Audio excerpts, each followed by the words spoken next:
Ahora sí, luego de navegar en otros mares, señores, un hombre que viene con unos aires, parece que aprendió a capitanear la flota pública, le puse yo.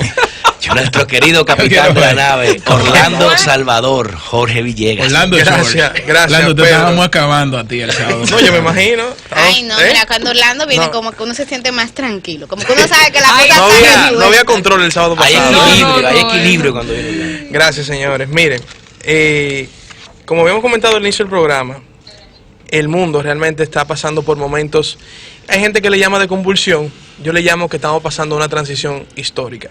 Nuestros padres vivieron la transición de la Guerra Fría al mundo globalizado y nosotros estamos viviendo una transición de un cambio de orden político en el mundo.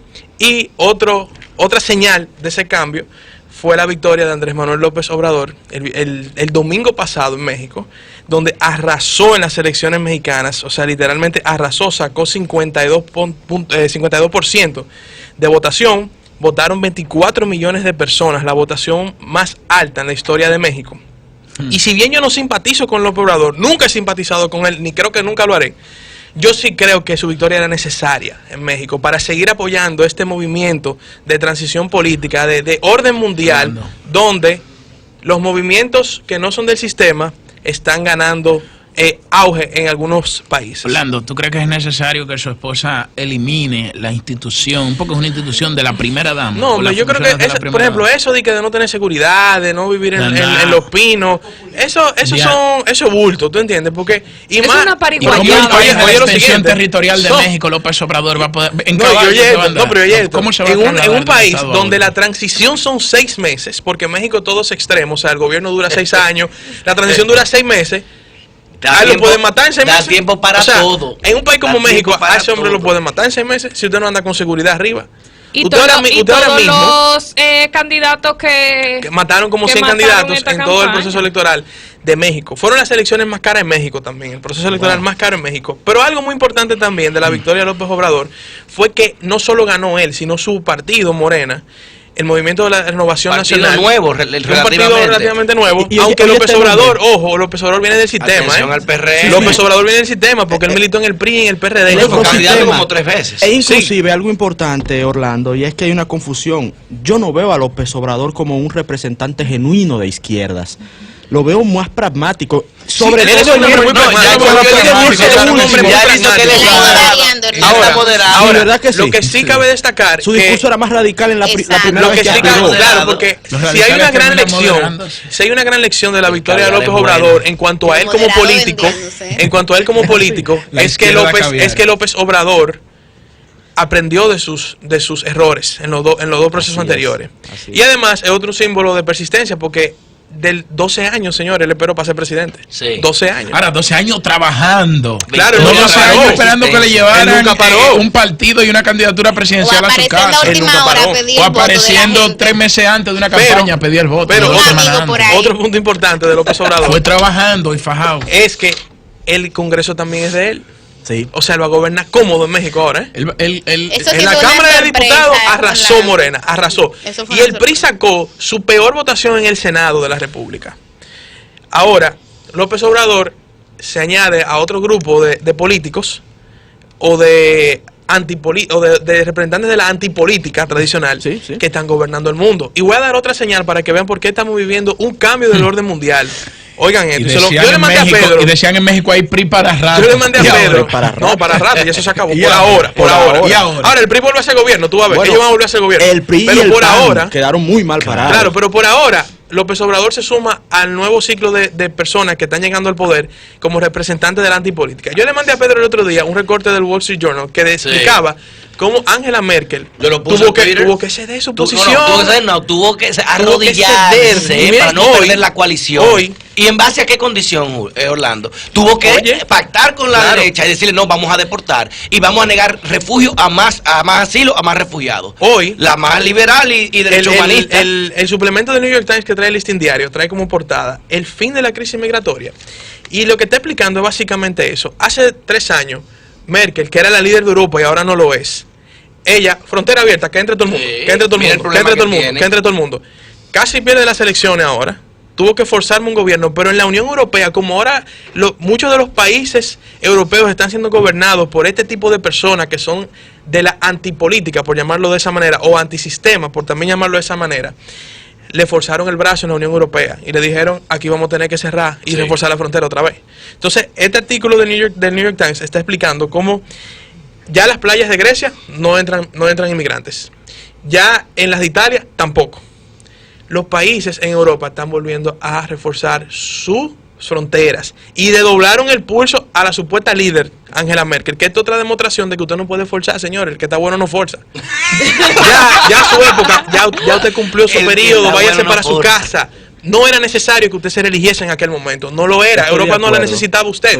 El nuevo líder de Europa, y no necesariamente por su persona, sino por el país que representa, es Macron. Ya lo sabe, pero Macron va a estar solo en un juego donde lo que tienen el pulso ahora son los países gobernados por estas personas que representan la antipolítica. Entonces nosotros estamos viviendo ahora mismo un cambio en el orden mundial que no puede ser visto de una manera vanidosa, como estos son un reguero loco que están llegando. No, señores, no. Vamos a ver el fondo de lo que está atrás, el fondo de la victoria de López Obrador, de Trump, lo que está pasando en Europa, que el pulso político se está moviendo. Ya no están los liberales gobernando Europa. Quien va a presidir el PP, 37 años, Pablo Casado. Todo indica que va a presidir. Estamos viendo un cambio de orden mundial. Entonces es importante, nosotros tenemos elecciones en 2 años aquí en la República Dominicana. ¿Cómo estos fenómenos podrían incidir en las elecciones de aquí? Yo creo que realmente no va a tener mucha incidencia, porque todavía nosotros seguimos siendo un patio donde estos fenómenos todavía no están llegándole a la población, pero no deja de ser indicadores. Entonces, por eso la victoria de López Obrador es muy importante para las personas que promueven vamos a decirlo así, un antisistema. Y otra victoria también de cómo los partidos tradicionales y los políticos tradicionales están siendo desplazados del sistema. Ya entrando en el ámbito local, y quiero decir brevemente, señores, el ayuntamiento del Distrito Nacional, y ahí particularmente nuestro amigo Aníbal Díaz, está haciendo un papel muy fuerte por recuperar los espacios públicos en el Distrito Nacional. Aquí se perdieron los espacios públicos durante mucho tiempo, y eso es un proceso que no es de un día para otro, naturalmente. Ahora, ¿qué está pasando? Por ejemplo, el Listín Diario trae hoy que en el kilómetro 9 los buhoneros volvieron.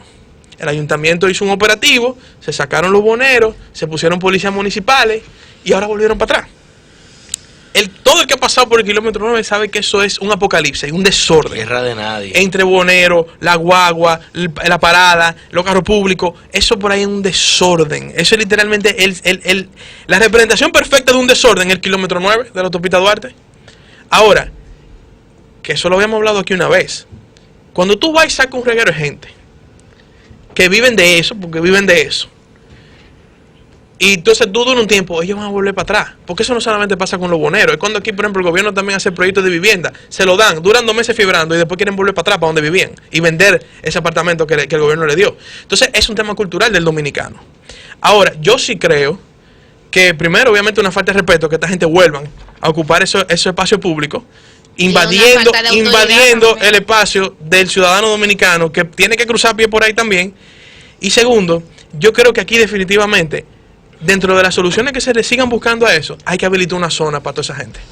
Hay que habilitar una zona para toda esa gente, porque es que ellos van a seguir el instinto natural y la cultura del dominicano es, bueno, me sacaron, voy a volver para atrás. Pero también nosotros los dominicanos tenemos que tomar conciencia. No le compremos a esa gente.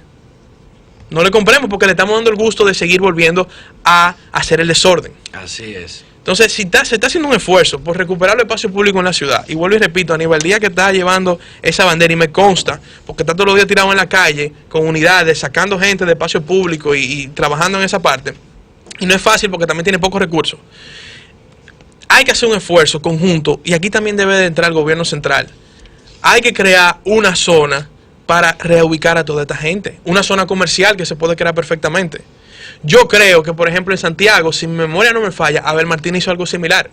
En una zona de Santiago, sacó a un reguero de buhoneros y los ubicó en un sitio específico, techado, decente, organizado. Pero eso hay que hacerlo, porque primero no respetan a esta gente, vuelven para su sitio, y entonces seguimos en el mismo desorden. Entonces lo que se hizo al inicio no tiene resultado a largo plazo, sino a corto plazo. Y como el dominicano es cortoplacista, entonces hay que redefinir esa estrategia que, vuelvo y repito, el ayuntamiento la tiene clara, pero necesita más recursos y más apoyo. Pero yo creo que hay que buscar una solución, hay que buscar un área donde reubicar a esa gente, que ellos puedan seguir viviendo, porque tienen que vivir, y ese es su negocio, pero que no se metan en los benditos espacios públicos, que no se metan en el espacio público. Es como hablábamos el tema de los parqueos también. Sí, señores, aquí en la capital hay un problema grande de parqueo. Aquí tenemos una sobrepoblación vehicular y no hay donde dejar los carros. No.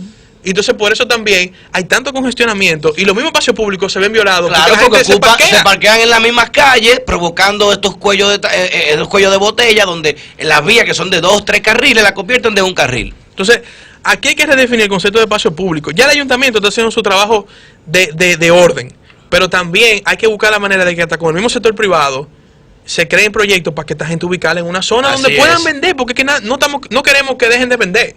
Pero es que pueden tener una zona hasta decente, porque tú tirado en la calle ahí, una zona hasta decente para que puedan vender. Y eso contribuye también a la vamos a ver cómo esta noticia que pone el diario de que volvieron al kilómetro 9, estas personas, pues otra vez el ayuntamiento las va a quitar de ahí, pero que podamos ver de qué manera se crea este concepto donde esas personas puedan ser ubicadas en un espacio donde puedan vender y donde exista un flujo comercial en la ciudad de la capital. Cambio. El sol de los sábados.